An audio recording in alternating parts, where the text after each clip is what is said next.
Back here on Sports Talk Chicago, Jon Zaghloul. Make sure you tune into the podcast portion of this show. If you're trying to catch up, maybe hopping on our last segment here of the day, we're all over at Sports Talk Chicago, any one of your favorite podcasting platforms. You can follow us all over at Sports Talk Chicago on social. Follow me personally at John Z Sports. John Meadows in the driver's seat, directing and producing. And you can subscribe to our YouTube channel. Over 18,000 of you here with us. We appreciate it. Hit that like button on this video specifically. You can also subscribe for more great Bears content. We go live every Sunday, too, for all Bears games. Commentary, you can hang out with us, watch us commentate, and watch this season unfold, the good, the bad, and the ugly, to say the least. Well, we got to promise you, and we did promise you, a game preview. I don't know if it really matters much, but we do have the Bears and the Broncos facing off this Sunday. The Bears are underdogs. Yeah, you heard that right. The Bears are underdogs at home. The Broncos lost last week 70-20.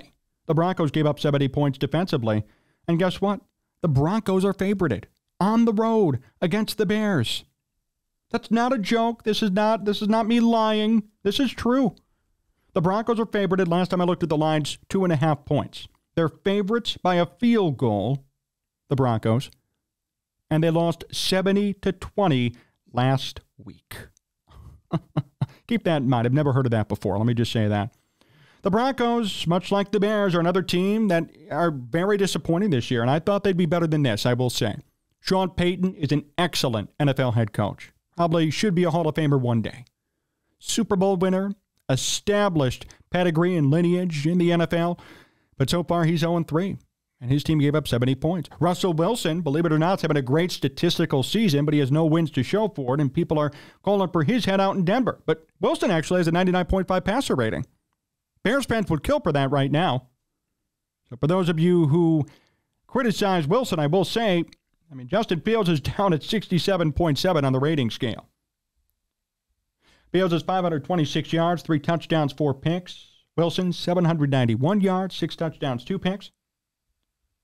The run game for Denver's all right. Javonte Williams is their RB1, averaging only 3.8 yards per carry. Wilson has some yardage, as well as Samaje Perine. For the Bears, believe it or not, Justin Fields is their best rusher, but he only has 109 yards. Herbert is 93, and Johnson is 90. And the Bears, from a wide receiving perspective, have DJ Moore doing well, but a lot of his numbers have come in garbage time. For the Broncos, it's Cortland Sutton, Jerry Jeudy, and Brandon Johnson, all with 100-plus yards already. And Marvin Mims. They have 4 wide receivers already with 100-plus yards. The Bears only have 2. So it's a tale of 2 different teams here. Denver's 0-3, and they had a really bad week last week, but I don't think they should be 0-3. They've had opportunities in which they could have won games. The 2 losses that they sustained were within 1 possession. All of them within 2 points or less. They could easily be 2-1 right now. Easily be 2-1 right now. The Bears are 0-3, and they deserve to be 0-3. And I think they're going to be 0-4 on Sunday. I don't think they're going to win this football game. And I'm not going to place my faith in the Bears somehow banding together, as Matt Eberflus said in the press conferences this week. We got a tight group of men in there. No, it's not going to happen. The noise from the outside is reaching levels that I've never seen it reach. Because it was not like this in the media even when Mitch Trubisky and Matt Nagy were hanging around and Ryan Pace was hanging around. It was bad, but not like this. The noise is increasing day by day. Things are not getting better. And the Bears are playing all-time worst football. You got Denver who's come in, and they put up points. And they've been in games. And they probably should be 2-1 if the ball bounced their way one time. Instead, they're 0-3. And they have their own issues. I think for Denver, this could be a correctable game, a let's get the path straight game, similar to what KC did last week. KC was 1-1. They started out kind of wonky. Things weren't perfect. Pat Mahomes entered the game with an 89 passer rating, which is unlike him, and he turned around and performed immaculately. Now this week, Russell Wilson, Sean Payton, the Denver offense, they're going to come in with the mindset of we need to win now if we want any chance to go to the playoffs. 0-3 is very tough. I don't think there's been one 0-3 team that started since the playoffs have expanded who's made it to the postseason. So maybe Denver will be the first, but even if not, at least they can salvage their season, put up decent numbers, better than last year, and justify moving forward with their plan, with Russell Wilson, with Sean Payton. They have a lot to play for. They're a different 0-3 team than Chicago. See, the Bears have had Matt Eberflus. Justin Fields is on a rookie deal, and Ryan Poles is a rookie GM. They just paid a ton of money to Sean Payton. They have a ton of money invested in Russell Wilson. This has to work for Denver. This has to work, because if it doesn't, they're in significant trouble, and they're going to be bad for 5-10 years until that Russell Wilson contract ends. And Sean Payton was signed to a long-term deal that's going to pay him $10 million per year, so Payton's going to be stuck there too. This has to get better for them. There's more of a fire under their butts. There's more motivation, and they know deep down we can win a football game. They've been close twice. They've been within 2 points twice before last week. The Bears haven't been close to anything. They can't even play one good quarter of football, let alone win a game, let alone play a whole game effectively, do a complete game. These situations are way different. I'm not a big qualifier guy. I'm not a big I'm going to make excuses guy, but Denver's 0-3 is way different than the Bears' 0-3. Like, it's not even close.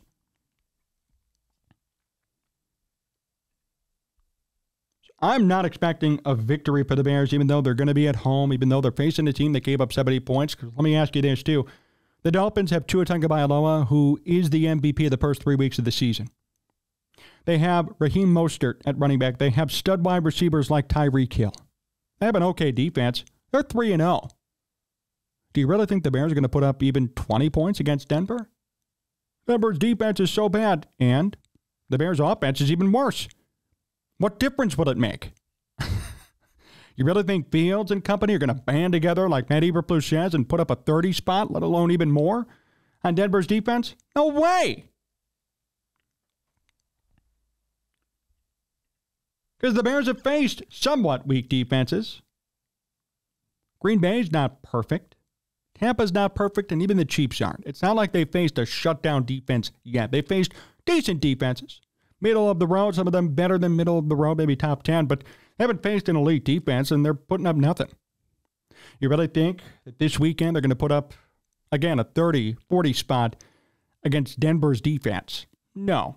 What's probably going to happen is Fields will have 2 touchdowns and a pick, maybe 205 yards, maybe 50 rushing, which, everyone's going to spin as, hey, things are getting better, but they're really not, because that's not acceptable. That's what he was doing last year. And the Bears are going to lose this game, I think, by still 2 possessions. It's going to be a 2-possession loss for the Bears, in my opinion. How to predict the score today, knowing the Bears' defensive struggles and knowing how well Russell Wilson has played, although they've lost 3, he's played well. I know they're making fun of Wilson out there in Denver, but he's certainly played better than last year. First of all. So there's already an improvement under Sean Payton. The results might not be there, but the numbers are there. He's better. He's closer, not perfect, but closer to the Russell Wilson of old. It's going to be better than last year for Denver. So keeping all this in mind and looking at the situation, I'm going to say 30-17 Bears lose. 30-17 Bears lose. Like I said, Justin Fields might put up 200 yards, and people are going to freak out because it's 200 passing yards, which is below average for a quarterback, and maybe 50 rushing yards. He'll kick in, maybe a touchdown, rushing touchdown, and there will be an interception. Don't get me wrong. It might even be a pick 6. The Bears are not going to win this game, and I still think it's going to be a 2-possession game. Because every team the Bears face, they make the other team look amazing. They elevate the other team's game. They elevate the other team's defense because of bad play calling and Justin Fields making mistakes, and they elevate the other team's offense because their defense is the worst in football. So no matter which way you go, no matter which way you spin it, the other team's going to look great. They're going to look like a playoff team. And Denver, I think, is going to get great motivation off this weekend winning. And if I'm wrong, so be it. But I'm not going to blame myself for picking against the Bears for the rest of this year. These first 3 games have shown me how pathetic the Bears are this year and how bad things are at Hallis Hall. Whether it's off the field stuff, whether it's internal, whether it's on the field, everything's a crap show. Everything's bad. 30-17, they're going to lose. It's not going to be good.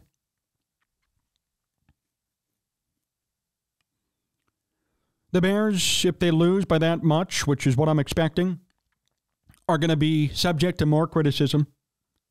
They're going to be subject to more hatred, more vile on social media and calling into radio shows Monday morning and Sunday evening. But they deserve all the hate that they're getting. They deserve all the criticism that they're getting. They do. This was supposed to be a good year. This was supposed to be something encouraging. This was supposed to be better. And this is not better. And I know the last week was rock bottom. I mean, this won't be rock bottom if they lose 30-17 because, I mean, nothing can beat last week and how bad it was. Nothing. Really, no. But I will say this. If they lose bad to the 0-3 Denver Broncos with Russell Wilson, it's going to just get worse and worse. And the criticism is going to heighten and heighten and heighten up because it's well-deserved. This team should be better than this. They should be playing more competitive football at the least than this.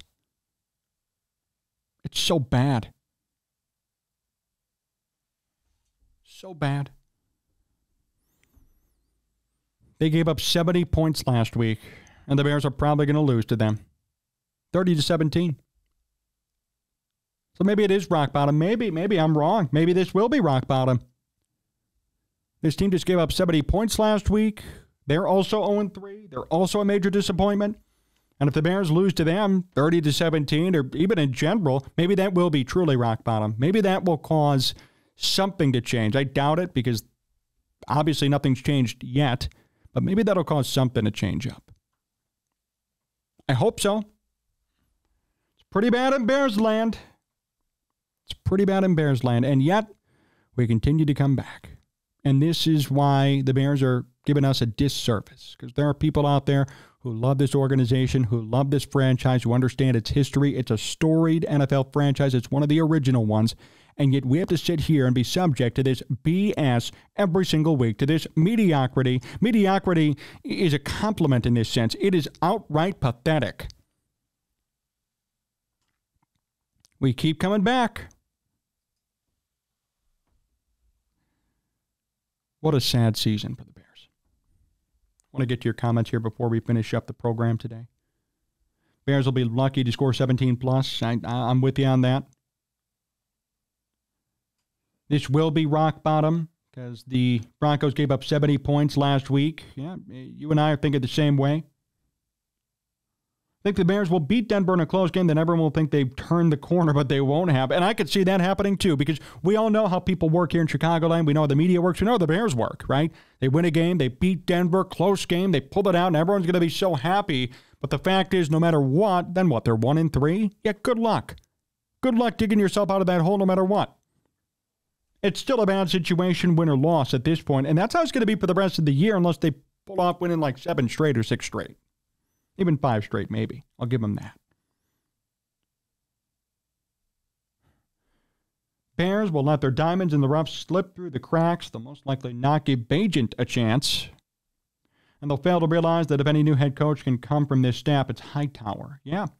Yep, a lot of people have been calling for Bagent to come on in.